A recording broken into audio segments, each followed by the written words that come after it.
um lugar espetacular, não apenas pela beleza das árvores, não apenas pela cor das flores, não apenas pelo comportamento gentil, pacífico dos animais, mas de um modo especial porque ali estava um homem e uma mulher criados à sua imagem, a imagem de Deus. Pois bem, havia uma maravilha em perceber de um modo especial a cada manhã o brilho do sol, a beleza do vento que tocava aqueles corpos que nus eram totalmente puros. Havia uma grande satisfação com as brincadeiras exercidas com os animais, com o passear durante todo o dia e de um modo especial, uma beleza de uma presença do eterno Deus que passeava com eles. O livro do Gênesis nos apresenta exatamente esse cenário de profunda beleza, de profunda harmonia, um cenário que nos remete à própria eternidade. Pois bem, meus amados irmãos e minhas irmãs, ali, em uma estaca, no limiar daquele grande jardim, havia um animal enrolado. Era uma serpente. Ela não podia ingressar no paraíso, mas ela chegou aos muros do paraíso. Ela chegou às estacas daquela cerca.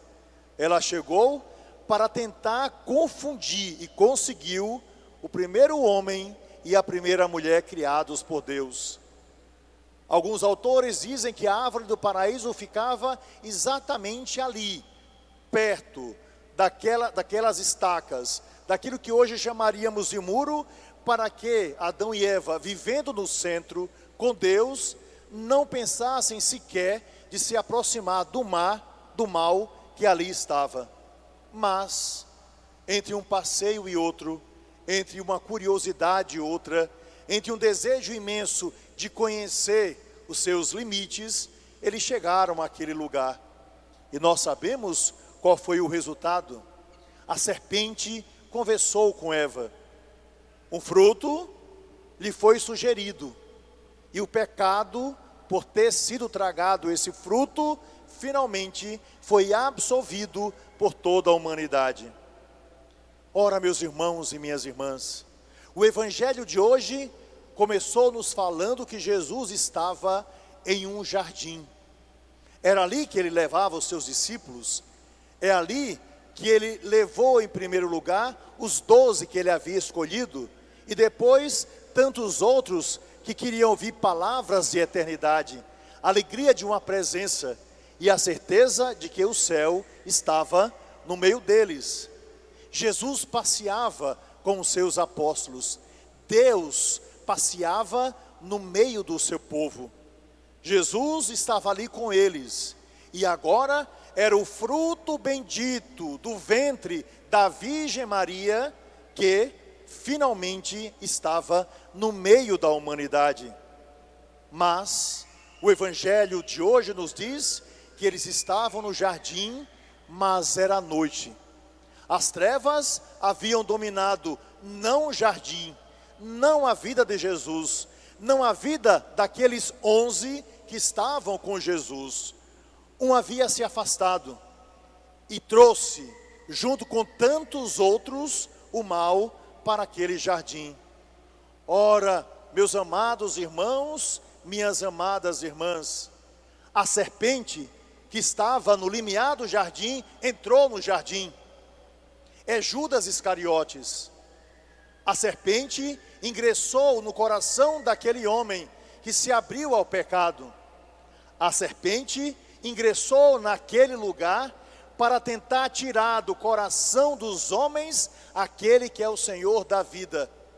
A serpente lá estava para picar Jesus e o fez através de um beijo. Mas aquele beijo não era apenas a soma de lábios em uma bochecha. Aquele beijo eram dentes imensos que cravaram em Jesus a força da morte, daquilo que havia sido combinado antes com Anás e Caifás, envolvido em um processo maldito, onde cada um teve seu papel, e os covardes, como Pôncio Pilatos, ou aqueles que eram cegos pelo ciúme e pela inveja, quiseram levar Jesus Cristo até a cruz. Ora, meus irmãos e minhas irmãs, qual a reação de Jesus durante todo esse tempo? A reação de um pai que deseja cuidar dos seus filhos, de uma mãe que deseja a vida nova para aqueles que lá estavam. Jesus dá sempre uma palavra definitiva para aqueles que ali estão. Jesus, o Senhor, não tem medo algum de enfrentar aqueles homens, alguns muito poderosos, como Pôncio Pilatos, e outros que estavam ali no grande rebanho. E nós sabemos o que acontece com a grande boiada humana. O seu final é o matadouro. E o pecado nos leva exatamente para dos matadouros o pior, que é para o inferno. Qual o resultado disso? Estavam lá, maquinados, seguro da palavra decorada, não de uma palavra de Deus para salvar, mas de uma palavra maldita para condenar. Crucifica-o, crucifica-o. Queremos nos ver livres desse homem. Crucifica-o, crucifica-o. Nós não queremos mais essa palavra. Crucifica-o, crucifica-o, porque ele está tirando gente do nosso povo. Crucifica-o, porque ele está nos incomodando. E a raiva que sentimos interna, pensavam aqueles, deve ser aplacada pelo sangue desse homem. O inocente, portanto, foi colocado na cruz. O inocente, portanto, foi entregue por todos. E é bonito perceber que em meio àquele grande cenário, Jesus nos mostra algo fundamental. Primeiro, falando com Pedro, guarda a tua espada. A violência não deve imperar em nossa vida, em nenhum canto da sociedade. Guarda a tua espada, guarde os animais que você traz dentro de você, Pedro. Guarde esse heroísmo. De momento eu agradeço, mas eu não vim para trazer violência ao coração dos outros. É a paz que eu desejo para você. E quando Jesus falou de uma violência, significava dizer que a sua palavra haveria de fazer um movimento que nem sempre seria compreendido, e que, portanto, a violência viria sobre todos, principalmente sobre os seus discípulos. Ora, meus irmãos e minhas irmãs, ali está Jesus diante daqueles que trouxeram o mal para a sua vida.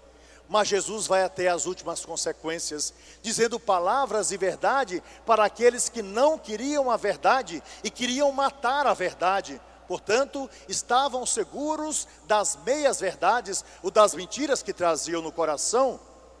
Qual o resultado? Repito, Jesus foi levado para ser crucificado. Meus irmãos e minhas irmãs, só existe uma possibilidade da gente parar o mal que existe no mundo, é através do perdão. Só existe uma possibilidade de nós pararmos esse conflito que existe dentro de nós, arrancar de nós aquilo que é rancor, aquilo que é raiva, aquelas lembranças do passado que nos impedem de ir adiante. Porque se nós guardarmos dentro de nós um espírito que não seja o Espírito de Deus, esse espírito maligno das nossas péssimas lembranças, das nossas raivas, dos nossos ódios e dos nossos rancores, nos impossibilitará de viver a vida nova que se dá através da ressurreição de nosso Senhor Jesus Cristo.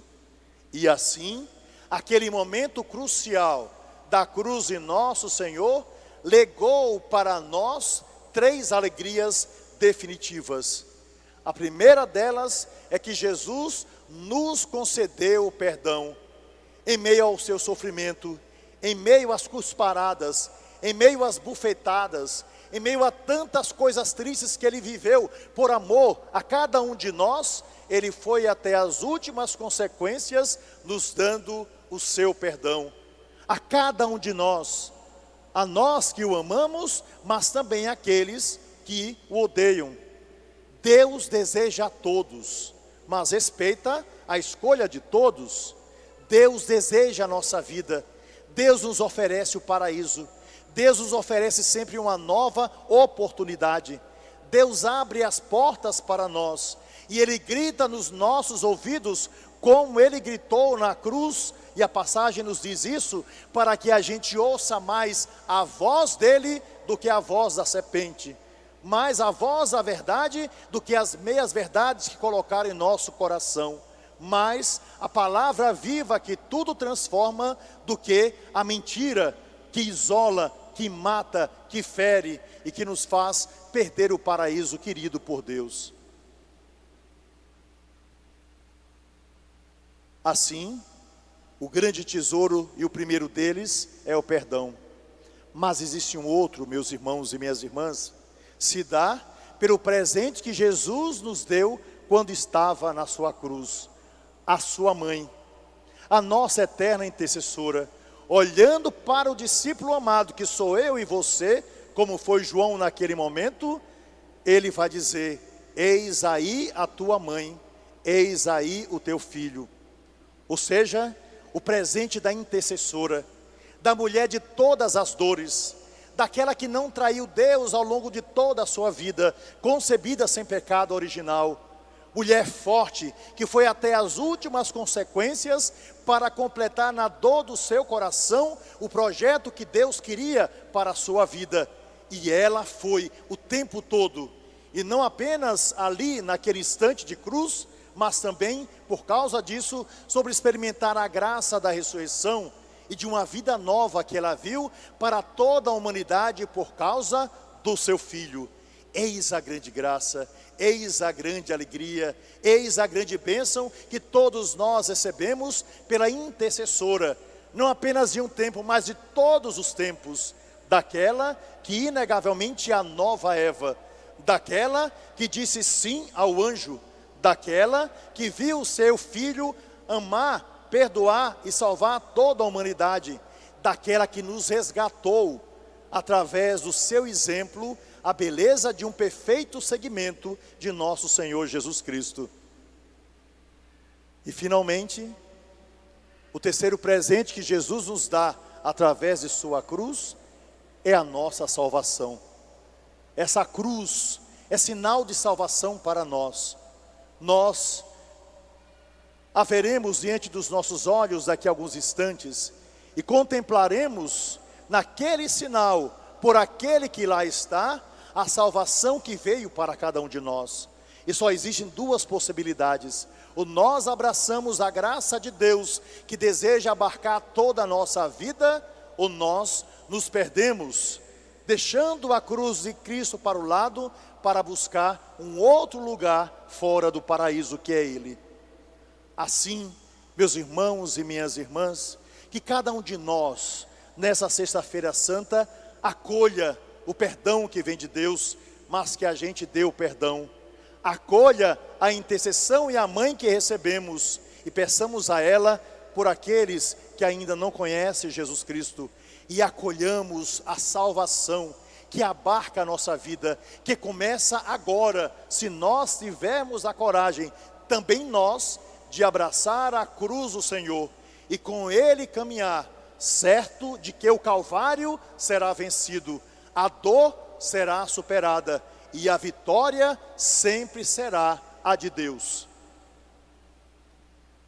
Eu gostaria, finalmente, de narrar algo um tanto pesado, que foi inclusive descrito não por um cristão, mas por um judeu, mais ou menos do século II depois de Cristo, e que nos narra qual era o momento de auge da crucifixão, e que muitas vezes nós desconhecemos.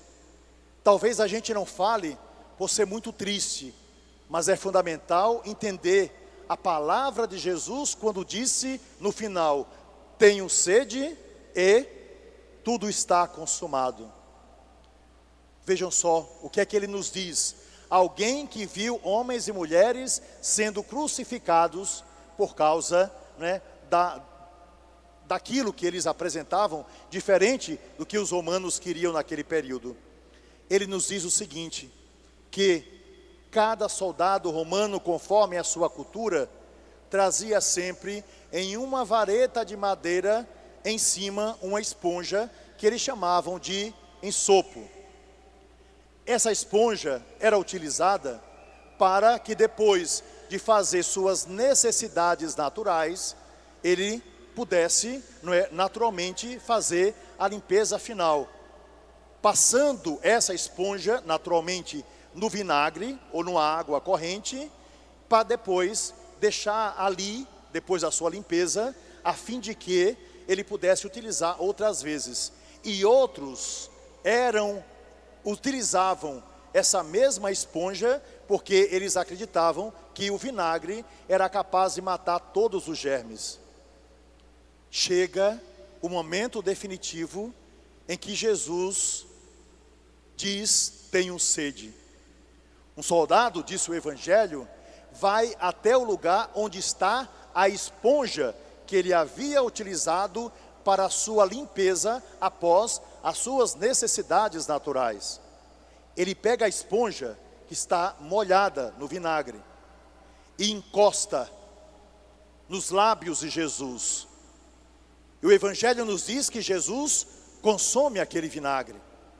E depois de consumir aquele vinagre, naquela esponja, naquele ensopo, Jesus diz, tudo está consumado.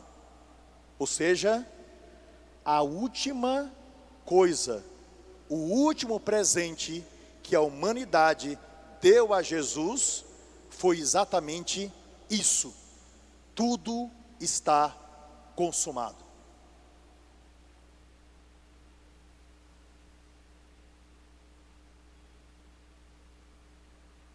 Havia um porco. E esse porco era muito amigo de um cavalo. Esse cavalo era um cavalo de raça. E assim, os dois conviviam muitíssimo bem. Mas o cavalo ficou doente. O porco, vendo que o cavalo podia morrer, começou a fazer tanto barulho que o dono do cavalo foi até a estribaria e viu aquele cavalo maravilhoso de raça ali deitado. E ele disse, poxa, esse cavalo me custou quase R$1 milhão e eu não posso perdê-lo. Então foi até a cidade e contratou o melhor veterinário. E o veterinário veio, olhou o cavalo e depois de examinar o cavalo, foi para o meio do campo para dizer ao dono do cavalo o que era necessário fazer. E o porco, deixando por alguns instantes ali o cavalo, foi seguir para ouvir o que é que os dois estavam falando.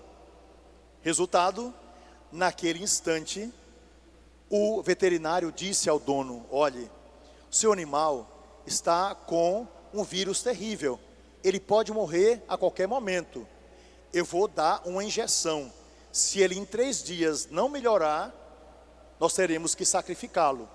O porco ouviu a conversa dos dois, foi até o estábulo e disse ao seu amigo cavalo, rapaz, você tomou a injeção, vamos lá, fique de pé, levanta aí rapaz, levanta essa cabeça, vamos lá, tente fazer alguma coisa. Mas o cavalo não conseguiu. Pois bem, meus irmãos, chegou o dia seguinte, o veterinário foi pela segunda vez, olhou o cavalo, deu mais uma injeção e foi para o meio do campo e ali encontrou o dono e disse, olhe, já dei a segunda injeção, amanhã, se eu voltar aqui e esse cavalo não estiver em pé, eu vou sacrificá-lo. Pois bem, o porco ouviu a conversa, saiu correndo, foi até o estábulo e disse, amigo, vamos lá, chegou o momento, você vai conseguir ficar de pé, vamos lá, levanta uma pata, vamos lá rapaz, levanta essa cabeça, coragem, vamos lá, já são 2 injeções, vamos lá, fica de pé rapaz. Mas o cavalo não conseguiu. Chegou o 3º dia, e assim, o veterinário foi ver o cavalo. E ao observar o cavalo, viu que o cavalo continuava prostrado. Então, ele não teve dúvida, foi até o descampado e encontrou o dono do cavalo e disse: o cavalo não melhorou. Infelizmente, vou ter que ir lá no meu consultório para poder trazer uma injeção. Temos que matar o cavalo, senão ele vai contaminar todo o seu rebanho. O porco, que estava perto dos dois, saiu correndo desesperado e foi até o cavalo e disse: amigo cavalo, é agora ou nunca, você vai ser morto. Ele vai pegar, meu amigo, uma injeção. Levanta, rapaz, vamos lá, pata direita. Isso, muito bem. Agora a outra. Isso, valeu. Vai lá, levanta as duas patas de trás. Ótimo, você conseguiu ficar de pé. Agora, levanta esse pescoço, levanta essa cabeça. E o cavalo conseguiu finalmente ficar de pé. E ele disse: agora mexa esse rabo, vamos lá, direita, esquerda. E isso, muito bem. Agora saia e comece a correr no campo, porque você está melhor, para que, vendo você melhor, ele não sacrifique você. E o cavalo agora, pela força da palavra do amigo e pelo remédio recebido, saiu pelo campo, pulando, pulando, pulando. E quando o dono do cavalo viu a beleza do seu animal restaurado, olhou para o veterinário e disse: glória a Deus, Deus seja louvado, o meu cavalo ficou bom. E nós precisamos fazer uma grande festa para comemorar essa grande realização. Então, vamos matar aquele porco e vamos servir carne de porco, porque não existe nada melhor do que costelinha de porco para celebrar as alegrias da vida. E assim, o porco foi sacrificado. Essa história, concluindo essa minha longa palavra, diz exatamente da nossa vida. Deus nos ajudou, nos ergue a cada dia, é presença constante em nossa história. Deus, em sua misericórdia, se deu todo a nós, e no final, foi crucificado. Que cada um de nós tome para si a consciência que nos vem daquilo que Ele nos deu. E se algum de nós deseja que alguém morra de amor por si, acreditem, alguém já morreu de amor por causa de você. E o seu nome é Jesus Cristo.